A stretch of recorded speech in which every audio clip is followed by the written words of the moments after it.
Welcome to the Worldshapers, conversations with authors about their latest books. I'm your host, Edward Willett, and this episode's guest, Lindy Ryan, talking about Another Fine Mess, the sequel to her first book, Bless Your Heart.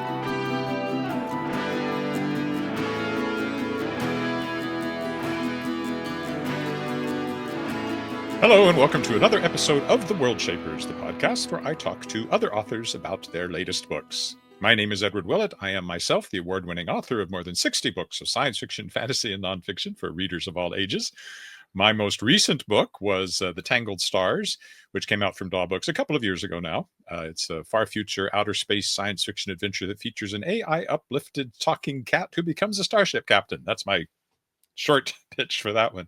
It's humorous, but a lot of adventure as well. I hope to write a sequel at some point, but I haven't gotten around to it yet. And the main reason I haven't gotten around to it is the fact that I'm also running a publishing company, Shadowpaw Press. Shadowpaw Press's latest release actually ties in very closely to this podcast because it is Shapers of Worlds Volume 5, which features authors who were guests on the Aurora Award-winning podcast, The Worldshapers. So it's from my Shadowpaw Press. You can see the picture of my cat there. And you can also see, if you look closely, you'll see all the authors that were featured in this one.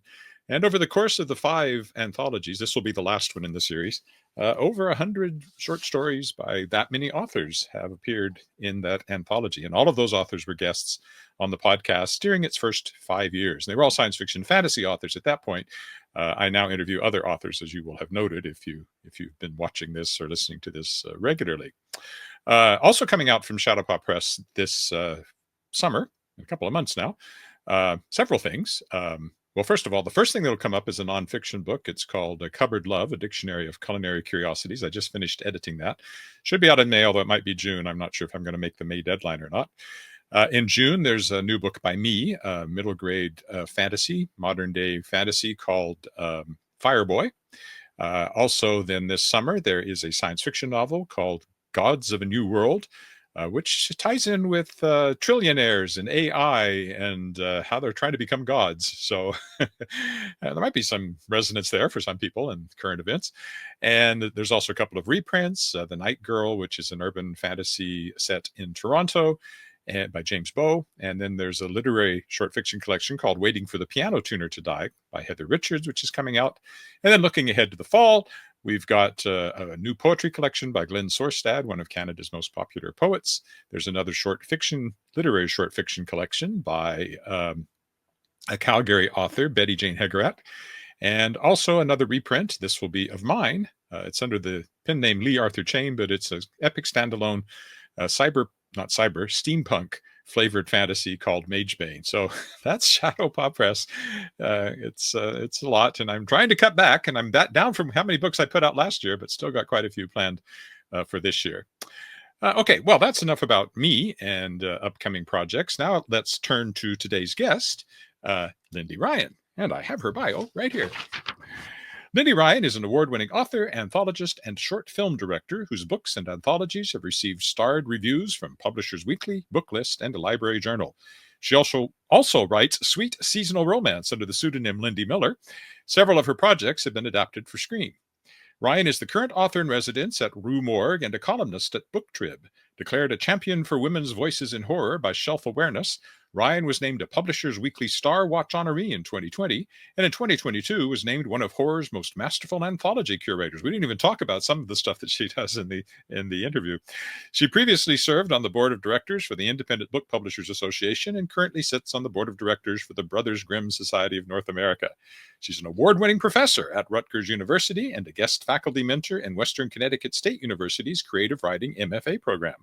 Prior to her career in academia, Ryan co-founded Radiant Advisons, a business intelligence research and advisory firm, where she led the company's research and data enablement practice for clients including 21st Century Fox Films, Warner Brothers, and Disney. Ryan founded Black Spot Books, a specialty press focused on amplifying women's voices in horror, in 2017, which was acquired as an imprint of Vesuvian Media Group in 2019. Born and raised in Southeast Texas, which we do talk about, Ryan currently resides on the East Coast. So let's talk to Lindy Ryan now. So Lindy, welcome to the Worldshapers. Hi, thank you for having me. Now, I always like to try to find some sort of connection. It's a bit tenuous, but you grew up in Texas, I and I did. lived in Texas before we moved to uh, Canada when I was 8 years old. I was born in New Mexico. I wasn't close to your part of Texas, but I was up in the Panhandle in a little town called Tulia, about 50 miles south of Amarillo. So, but still, same state. Same state. Yeah, it's a huge state, but same Yeah, state. I Yeah, know. for sure. And then I went to university in Arkansas, which is also kind of in that neck of the woods. So Sure. at least the whole southern thing, I have some connection to, despite being in Canada since I was 8 years. Well, except for those 2 years in university since I was 8 years old. So, Well, um, I'll allow it. I'll allow it. Yeah, it's close. let's start with you though, and tell me. I've already kind of, spoiler. I've already said where you grew up, kind of, but tell me about where you were born, where you grew up, went to school, and how you got interested in reading, writing, and maybe not arithmetic, but telling stories. Definitely not arithmetic, no, which is ironic because I am a data science professor. So we must pretend I once said that. No, I was born and raised in Southeast Texas. Spent most of my childhood growing up there, but almost none of my adult life there. Moved around the country quite a bit. I'm a 90s horror girl through and through, the kind of kid who grew up, at the Scholastic book fairs, picking up all the goosebumps and watching those scary stories. So always had a love of the spooky stuff, of the strange and unusual. And it just progressed my whole life. As I got into academia, I started writing and publishing more in the nonfiction space. And then just kind of naturally made the leap over to fiction, I guess, and started writing the stories that had been bubbling on the inside since I was a little girl. So, did you do any writing as a kid? Like, Oh, yes, writing that no one will ever see or oh, hear that was my next question. again. Has anybody ever seen it? No, and I think that's for the best. There's certainly a number of like short stories and poetry and those things that I worked on as a kid, and there's many photographs of me like hunched over a typewriter, crafting my masterpieces, as 6, 7, 8 years old. But those are all trunked manuscripts. We work with fresh drafts these days. Do you still have them? I do. I do. There'll be an archive somewhere someday where someone will come across my angsty preteen poetry and, and have a good laugh, I'm sure. But I keep everything. So, The first, um, uh, the first complete short story I ever wrote uh, was called "Castor Glass Hypership Test Pilot." So you can tell where my mind was as a young man. And I can't find it. If I ever find it, I'll totally oh, put it online. But I can't find it. So, hopefully you do. It's always fun to run across those. My son wrote a bunch of little silly stories when he was in elementary school, and I kept those too. And I definitely parade them out, when a new girlfriend comes over or something, just to pick on him a little bit. But storytelling likes to run in the family, I think. So I think his stories are pretty good. so how did you end up in data science then? Yeah, went to college, grad school, went on for my doctorate, and that was my professional field, was data science and visual analytics. I'm really into data storytelling and data visualization. So very tenuous, kind of like your southern roots, but definitely related to storytelling. So it just I don't really know. Life takes you in weird places sometimes, but this is where it's led me. Well, when did you start writing? When did you start getting published? I guess so. You've been writing, then you started writing more, and then at some point there's that breakthrough moment. What was that for you? Yeah, I think, well, my first, most of my first publications were academic. So I did numbers of papers and chapters and 3 textbooks. But my debut novel was picked up in, this is going to be bad. I'm really bad with time. Was picked up in 22, I think, and then published in 24. That So sounds about right from the um, timeline point of view. sounds about right. And, I've done a few other things, some small press work. I did some screenplay work. So kind of worked my way around to, a full novel. What was the debut novel? That's Cold Snap, was it? No, my debut novel was the first in the Bless Your Heart series, was actually Bless Your Oh, that Heart. came before. Oh, okay. Hmm. Uh, well, so I guess that segues us very nicely into the new book, which is the second in that series. So, where did it come from? And well, first, before we do that, maybe you should tell us a synopsis without giving away anything you don't want to give away of the series and the second one specifically, and then we'll talk about where the whole thing came from. All right, let's see if we can do this. So, this series follows 4 generations of women who own and operate a family funeral parlor in Southeast Texas, where they occasionally need to make sure that the dead stay in their graves. It was inspired by my mother and my grandmothers. who have, both my grandmothers passed away. My mom is chronically ill, but still here. So the whole project of Bless Your Heart really began as, I joke and I call it an exorcism, like a way to kind of get those ghosts of the family to move on. But it also was a way for me to spend time with my grandmothers again, to write them back to life on the page. So that's kind of how the idea came about.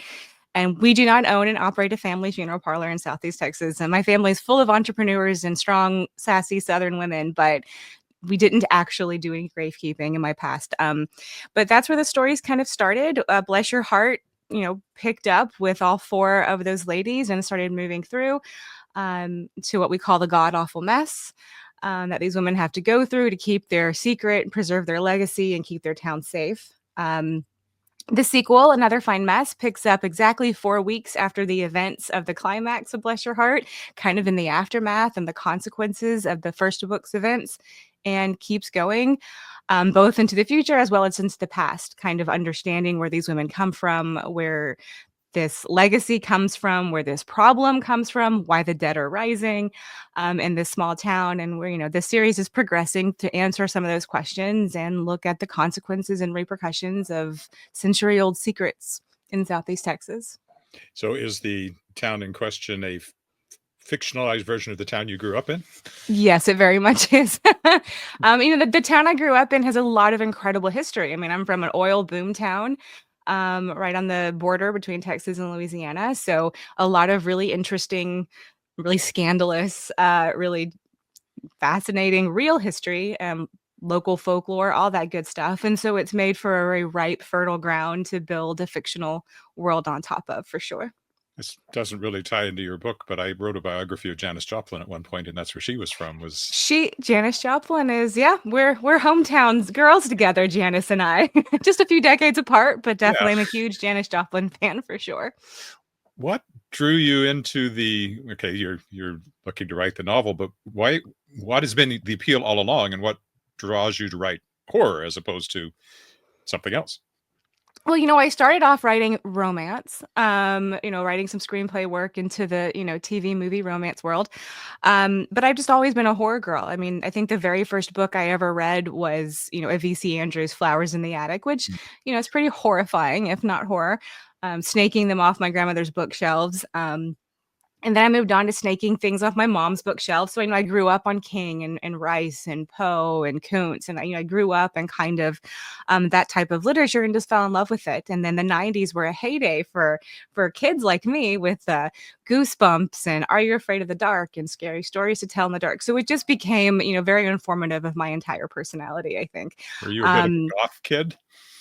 Oh, definitely. Definitely. The 90s. I mean, I still wear very little color, so I still pull the 90s goth trend pretty strong. And I write about that in Bless Your Heart, because the youngest girl in the Evans family is 15, 16 during the time of the story, which is about how old I was at that time. So it's very much reliving some of my favorite memories of my own teenage years. But I'm just a horror girl through and through, and it came out. And so those are the stories that are just kind of innate for me, things that aren't super gruesome and super terrifying, but definitely, a little strange and unusual.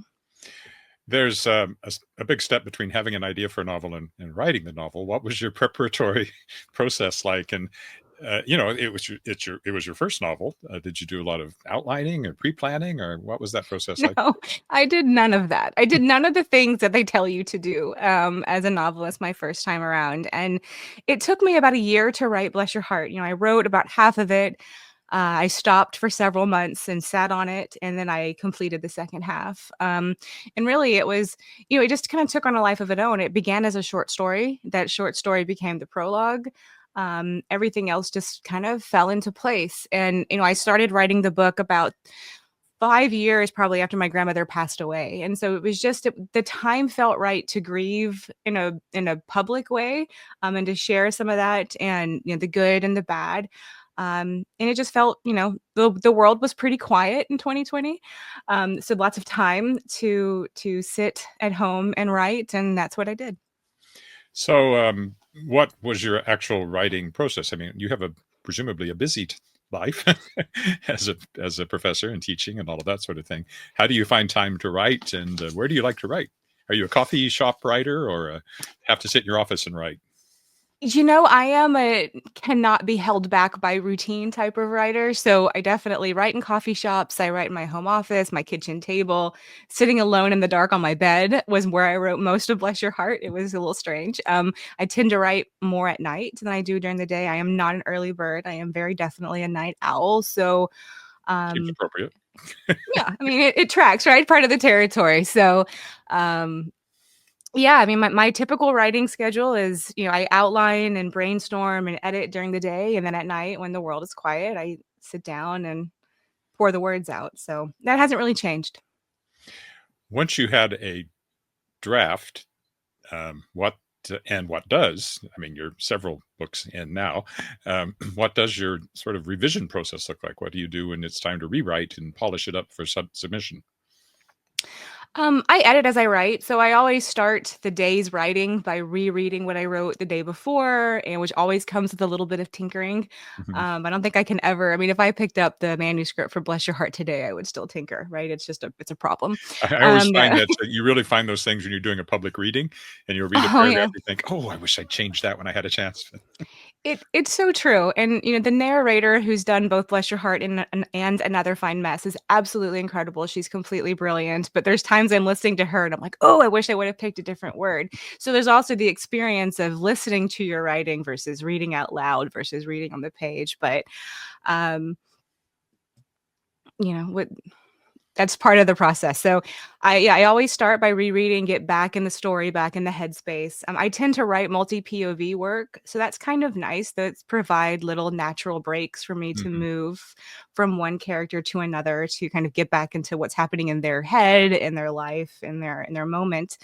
And I just pick up where I leave off. So, and I probably do I edit as I go, and I definitely edit in chunks, and then I do full manuscript edits. So I'm just a very iterative writer. Things are constantly changing and drives my agent and my editors crazy, I'm sure, because I'm like, oh, wait, wait, wait, I already revised that. So um, I'm never done with anything. And I think probably a lot of writers can identify with that, Yeah. but it just never feels quite perfect. But there's a point when it's as good as it's going to be Yeah, before, that's exactly the it. entropy gets its way. Nothing's ever perfect. You just Yeah, at for some point you sure. just have to stop. Yeah, exactly. Now, you never showed any of your writing as a kid to anybody. Do you have beta readers now at this point in your writing career? I do. I have some very trusted friends and family members who always beta read. And my mom always beta reads everything. She's always has very strong opinions about what happens to Grace Evans, who is kind of based on my mom. I have a brand new book coming out in 2026 that's a standalone, but that began kind of in that prologue short story childhood memory phase. And my mom says, "Don't you dare put that in the book." It is in the book. So, sometimes my mom and I don't see eye to eye.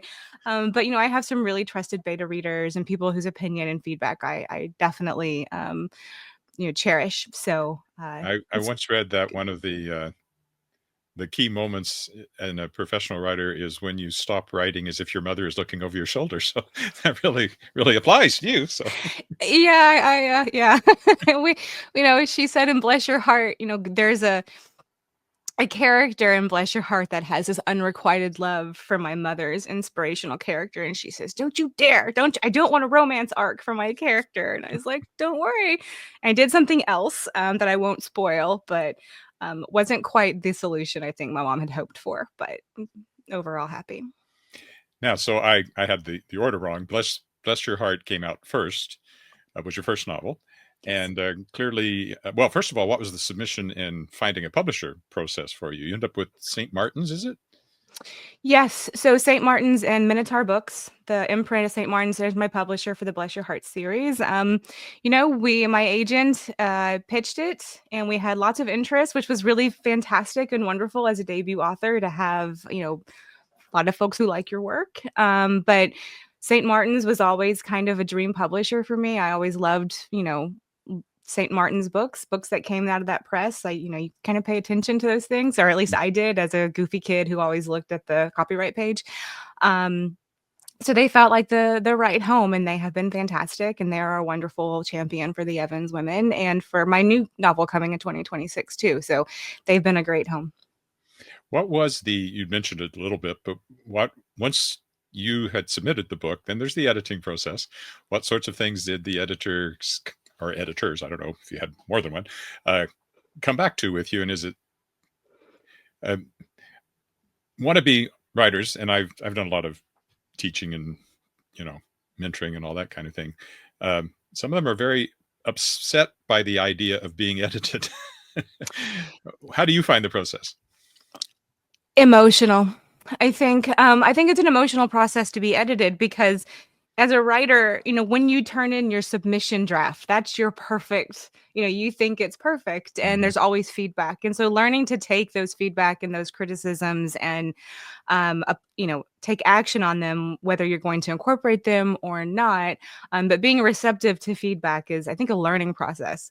I definitely rant and rave whenever I get edits, and then I stop and I think, and then I get to work. Right. So I think allow yourself, I always tell my students, allow yourself that moment of frazzle, and then let it soak through you, and then remember that you and your editor or whoever are both working together to make the story the best possible story it can be. You are on the same team, even if it doesn't always feel like it. So have your moment with your fury, and then get back to work. I often mention my editor for years was Sheila Gilbert at Daw Books, and we'd gone over like a 2-hour meeting and talking about the latest thing. And she had, and this, this didn't quite work, and this didn't quite work, and that. At the end of it, I said, "But you do like the book, don't you?" She said, "Well, I wouldn't have bought it if I didn't like the book, but it still needs work." That's it. And that's such an important thing to remember. Like the editor or the publisher, whoever you're working with, believes in you and your story, and they purchased it because they love it. Making it better, or trying to buff out some of the rough edges, doesn't mean they don't love it. It means they really love it and want it to do really well. So I think it's a perspective thing, and I think it comes with experience a little bit, and everyone goes through it. And I teach guest faculty in an MFA creative writing program, and we talk a lot about what editorial letters are, what they look like, and how they make you feel. It's a very real conversation to have, because it's a big part of the process, just getting through getting through that feedback and being able to, interpret it and digest it and move on and get out of your own way, and learn what to take and what not to take, and developing that relationship and that trust with your editor, I think, is really important. Are there some sort of consistent things that the editors come back with you that we all have these kind of ticks, things that we do that editors sometimes catch and you don't see? Are there some consistent ones for you? No, not really. I definitely, I'm on book 3 with my editor, and I think she and I have a great rapport. We see things very similarly. I definitely tend to be more on the horror side, so I do find her often telling me to pull back on being too gross, or to lean into the heartfelt moments, because sometimes I can skip over the sweet stuff, because that's just not my natural personality. So it's a balance thing with my editor. And I over attribute all my dialogue. I make verbs out of nouns all the time, so I definitely have a lot of Lindyisms that go into my writing. But like I said, we're on book 3 now, so I think we've just learned what are quirks I have, and what are consistent challenges that I face as a writer. And you improve your craft with every book you write. As a writer, you get a little bit more practice, a little bit more polish. Things come a little bit more easier. Never the stories, right? Just the process of writing. So no, I mean, typical Lindy stuff that I do, but usually I'm long-winded, as you might have noticed, so I have to call back sometimes. But otherwise, it's pretty much our process is pretty neat and tidy. We do pretty well together. Well, from a podcaster point of view, long-winded authors are better than ones who answer in monosyllables. Oh yeah, you can edit out all my jibber jabber, but at least you've got it to start with. I started as a newspaper reporter, and I still remember trying to interview this kid. He'd won some sort of track and field championship or something, and it was like, well, so you won, and how did it feel? It was you crossed the finish line ahead of everybody else, and good. Yeah. I too have a 17-year-old son, so a lot of monosyllabic conversations for sure. Yeah. Or it's fine. It's fine. It's good. So the book came out, and clearly it was successful, because there's another one. So what was your feeling as you moved to publication, and then when you started to get the feedback? What have you heard from readers? What did they like? All that stuff. I think my favorite part about reader response to the Bless Your Heart series has been how much they have loved the great grandmother character of Ducey, who is, an 80-year-old woman with a taste for hard candy and a no nonsense attitude. And it was really great to see readers embrace the multi generations of characters in this book and to embrace the multiple people who have a voice as part of the stories. I certainly adored my great grandmother completely 100%. And so bringing her back onto the page was especially meaningful for me. And then watching readers connect with Ducey has been really fun. Luckily, I think a lot of like the women in my age group that grew up on the same subject matter and the same life experience that I did, we also have this weird knack for loving things like the Golden Girls. So it's really fun to bridge those two worlds together and have a community around one of our grandmothers. And I think that's been a lot of fun. It's really fun to see readers respond to my sassy old lady granny, monster slayer. So you have the kind of readers who make suggestions to you as to what you should do next? Oh, sure. And sometimes they have fantastic ideas. I love when readers come and they'll say, they wish somebody would do something, or, they want to see a character progress in this manner. When in a series, it's kind of fun because you can think the characters truly have a life of their own at some point. They're no longer the author's creation. They are characters. They're their own people, or at least that's how I feel about these women. And readers have opinions on all four of their arcs, and sometimes they have really great ideas, and sometimes they definitely, I think, maybe are a little bit psychic and can see what I have planned, and that feels especially fun to be able to know that readers might want to see something and that's already what I have in mind, or they have an idea that's not at all anything I had ever thought of, but a really great idea. So, I think books build a community, and you build a community around books. And when you're writing a series, I think readers have a voice. And I love hearing what they have to say. So now this is a series. Do you have a sense, is it an open-ended series, or do you have like an end point in mind, or have you thought that far ahead? No, I haven't, because for me, I thought it would be a book, a novel. When we sold the book, we sold it in a 2-book deal. So I knew there would be a second book for me from St. Martin's. I didn't know that it would be another fine mess at the time. But it happened. We went that way, and I realized there was more story to tell. So I thought, okay, I can do 2. And then I'm writing 2, and I think, this actually needs to be 3. And then I'm outlining the 3rd book, and I think, oh no, this is actually 4. So I think there's definitely story. There's so much more story to tell here. And I'm happy to do it as long as readers keep wanting to read it. So although I have to say, as in most horror stories set in small towns, or for that matter, Murder, She Wrote, Cabot Cove, there's these towns where an awful lot of people die under strange circumstances over and over and over again. There's got to be a list somewhere of small towns not to move to because of the disproportionate amount of death or murder, right? Like but it does seem like that. These cozy small towns that are quaint and peaceful. Classic example too, of course. Exactly. All these strange, terrible things happen in these quiet, quaint little towns. Yep. So you've mentioned what you have a standalone book coming out. You also had a standalone book that came out that I already mentioned, Cold Snap. So you're working on other stuff that's not in this series. Clearly, what are you working on now? So right now I am wrapping up copy edits on a brand new book that we just announced coming in February. It's called Dollface. It is Scream meets Barbie. So it has the nostalgic Elevator 90s. Sorry? Elevator pitch. Scream meets I know. Barbie. I love the elevator pitch because I'm really bad with the one sentence debrief. So I definitely go for the elevator pitch. But it's got the nostalgic 90s flair that I like to bring to all my work. But it is set in the current day.